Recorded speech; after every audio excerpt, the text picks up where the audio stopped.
Hey guys, I just want to do a quick update video on my Grizzly.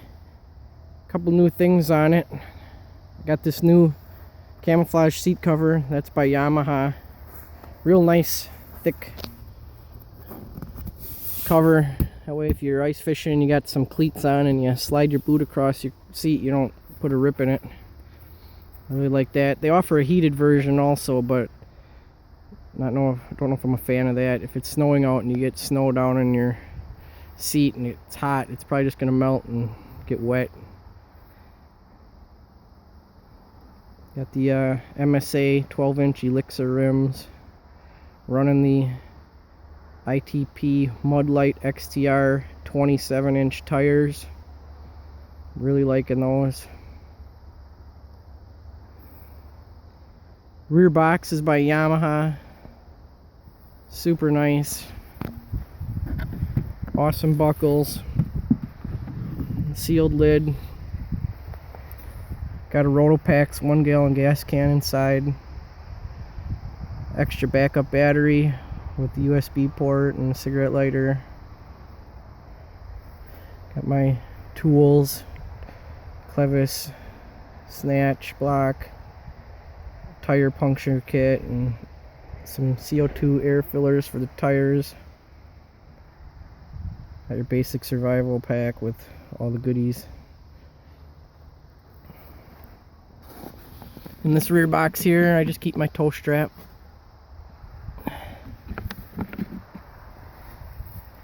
The back of the machine, I got the Yamaha Brushguard bumper there.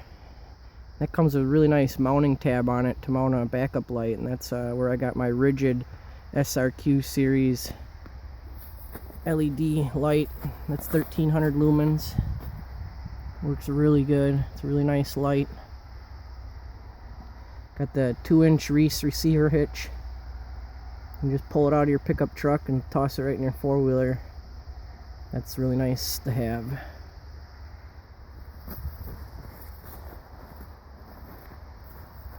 In Wisconsin, we have to have our machines registered and run a number on the back so they can take our pictures at intersections and track us down if they need to. So I just painted mine instead of using a little white plastic license plate like everybody does. Kind of looks hack. My exhaust, I just painted it with some engine paint and put a 2R racing tip on it to open it up. And I have a HMF fuel tuner on it, which really helped a lot.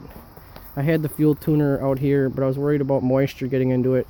So I relocated it to inside this housing so it was a little more waterproofed. Got the Moose heated grips and thumb warmer. Man, those are really great. I highly suggest it if you ride in cold weather conditions. Of course, the quick detach windshield is also amazing. The billet aluminum shifter I found on eBay from a guy making them. There's my switch for my rear light. This is the switch for my front light. I wanted to keep this convenient because the front light is so bright that if I'm riding down a trail at night, I'm gonna have to shut it off when I'm coming at somebody, or I'm gonna blind them. Nice deep cup holders in this. You can actually ride around with a water bottle in there and they don't fly out.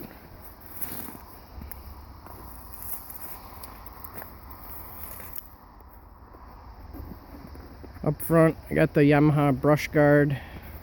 You take all the old plastic pieces off, the old bumper that comes on it, and you replace it with this one. It mounts right up on your frame. You don't have to bolt it to the existing stuff and have hose clamps and bolts all exposed.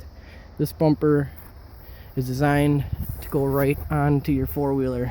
It's incorporated right into your frame. It's really nice. Got the worn Vantage 3,000 pound winch with synthetic rope. You know, you guys have the cable. I ran the cable's great, the cable works, but once you go to synthetic rope, you will never run cable again.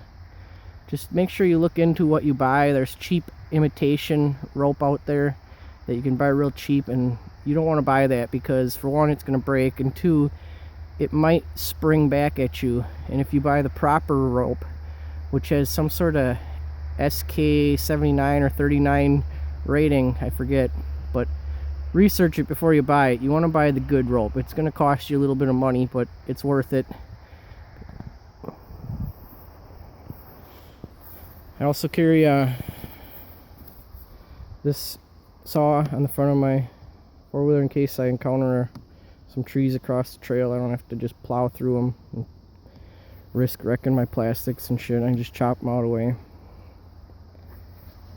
This light bar on the front, this is by Black Oak LED. They're out of Florida. This is an awesome light bar. It's got military specifications, the highest waterproof rating you could get. This is 5,500 lumens. It is stupid bright.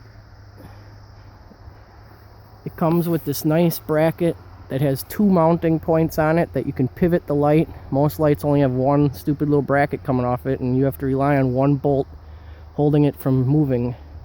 This is a way better system. Only thing I had to buy were these little rubber 3/4 inch clamps, and it bolted right to their mount. Now I use these clamps to mount a similar light on my buddy's 550, and I use the same clamps to mount a similar light on my little 400. So far all I've had to do is buy these $1.50 clamps to mount up these really nice lights. No, they're not dirt cheap, and you can find way cheaper stuff on eBay. Well, not really. By the time you buy the light harness and everything, you're only going to save like 30 bucks, and then when you try to hook it all up, you're going to realize you bought junk. Spend a little extra. This light is like $175. You won't regret it. The 6-inch light I ran on my 400 and my buddy's 550 is only a $130 light. They're really nice for the money.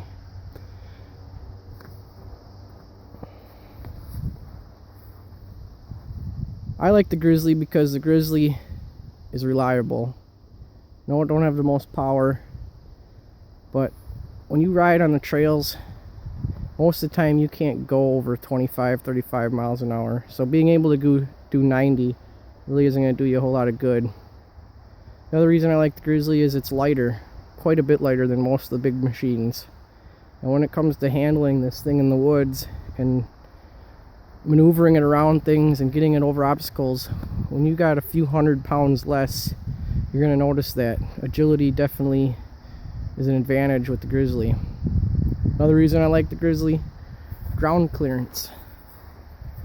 Just by putting these tires on it, I have 13.5 inches of ground clearance, which we all know is quite a bit better than some of the other brands. And I guess probably one of the last reasons I like the Grizzly is I think it's the best looking. I know you guys will disagree with me, and that's why we all get to choose whatever we like. But in my opinion, Grizzly is #1. Thanks for watching.